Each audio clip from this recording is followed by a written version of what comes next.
నేను ఆ ఉద్యోగం వదిలి వెళ్ళిపోవాలంటే 10 లక్షల రూపాయలు కనిష్కకి కట్టి మరీ రావాల్సి ఉంటుంది.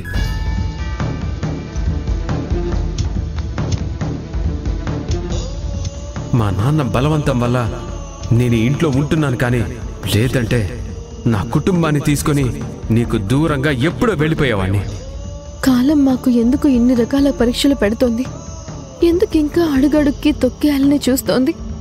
ఉన్న సమస్యలు సరిపోలేదు అన్నట్టు ఇప్పుడు రాహుల్ బాబుని తీసుకెళ్లి ఆ కనిష్కకి బానిసగా మార్చింది.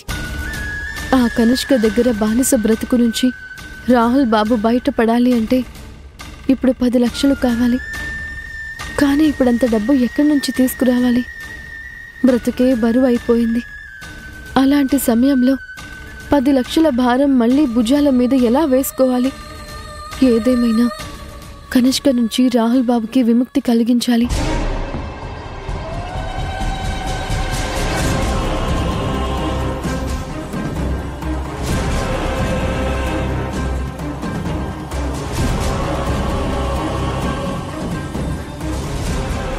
ఏంటబ్బి శూన్యంలా మారిపోయిన జీవితం గురించి తలుచుకుంటూ 7లా నడుచుకుంటూ వెళ్తున్నావు?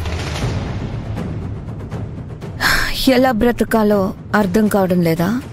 ఎలా భవిష్యత్తుని మలుచుకోవాలో అర్థం కావడం లేదా? ఇంటికి ఎక్కడికి వెళ్తున్నావు?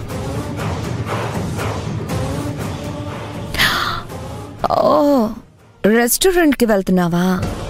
అవునులే, ఇప్పుడు రెక్కాడితే గాని డొక్కాడని బ్రతుకులు. కాయ కష్టం చేసుకుంటే కానీ కడుపుకి కూడు దొరకదు. పాపం, నిన్ను చూస్తుంటే చాలా జాలేస్తుందబ్బి.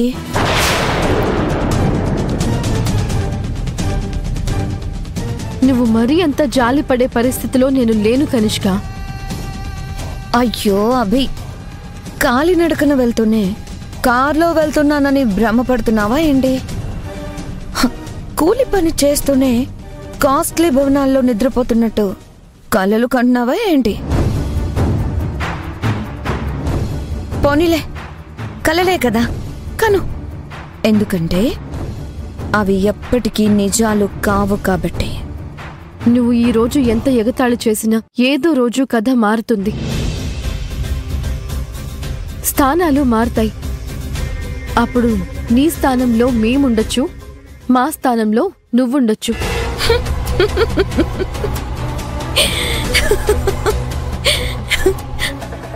అయ్యో అభి, నువ్వు మరీ ఇంత అమాయకురాలివేంటి? మీరు పెట్టుకున్నది కనిష్కతో. కనిష్కకి ఎదురెళ్తే ఎలా ఉంటుందో నా ఎంట్రీతోనే నిరూపించాను. అయినా నువ్వు నా దారి నుంచి తప్పుకోకుండా అడ్డొచ్చావు. అందరి ముందు నన్ను అవమానించావు. నువ్వు నన్ను అవమానిస్తే నీ భర్తని అందరి ముందు అవమానించి నాకిచ్చిన గిఫ్ట్ మళ్ళీ నీకే ఎలా తిరిగిచ్చానో చూసావు కదా.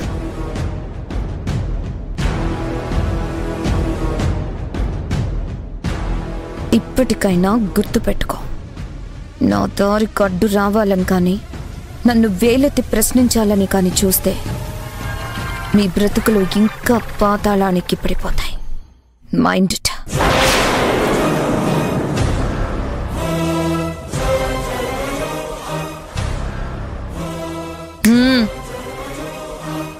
ఏంటబ్బి పౌరుషంగా ఏదో మాట విసురుతావే? పంతంతో ఏదో ఒక పిచ్చి వాకుడు బాగేసి వెళ్తావు కదా. ఇప్పుడేంటి సైలెంట్గా వెళ్ళిపోతున్నావు? నువ్వు కోపంగా చూసినా కన్నెర్ర చేసి చూసినా ఇక్కడ నీకు భయపడే వాళ్ళు ఎవ్వరూ లేరు. చూసావుగా, నా వల్ల నువ్వు ఒకరి దగ్గర బానిసలా బ్రతుకుతున్నావు. నీ మొగుడు నా కింద బానిసలా బ్రతుకుతున్నాడు. ఇదే బానిస బ్రతుకు నీ కుటుంబానికి కానుకగా ఇస్తా. నీ మొగుడిని నా కాలి కింద చెప్పులా తొక్కి పారేస్తా.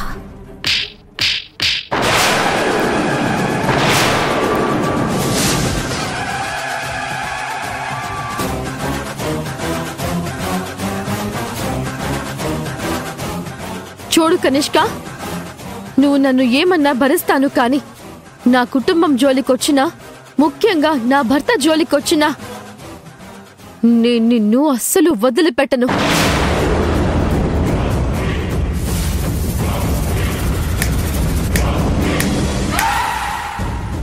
చూడు, ఇంకొకసారి నా భర్త జోలికి గాని, నా భర్త గురించి తప్పుగా మాట్లాడినా కాని, తనకి ఎలాంటి కష్టం కలిగించినా కాని